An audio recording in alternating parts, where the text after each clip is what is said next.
আমাদের দেশে দেখবেন প্রত্যেকটা গ্রামে, বেশিরভাগ গ্রামে 27 রমজান পালন হয়, হয় না? হয় না? শবে কদর পালন হয়, সব লোক জানে। ওরে বাবারে, সেই দিনে আবার মেয়েরা আমাদেরকে ফোন করে, আচ্ছা ইয়াসিন ভাই ক রাকাত পড়বো? আমি বলি তুই সারা রাত চালাগা, ঘুমুই না। বলে তাই নাকি? হ্যাঁ, সারা রাত পর। বলে তুমি? আমি তো ঘুমাবো। কেন? আমি তোদের মতো মাক্কার লোক, মৌলবীরা তোদের মতো চালবাজ নয়।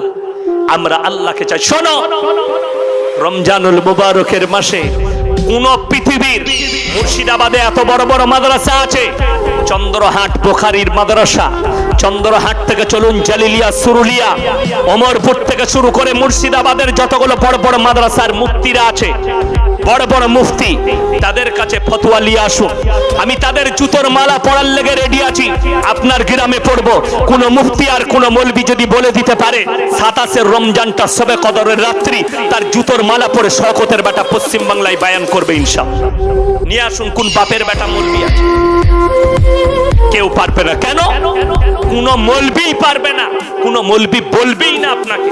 তারা সকলে জানে 27 দিনটা শবে কদরের দিন মনে করাটাই বেদাত।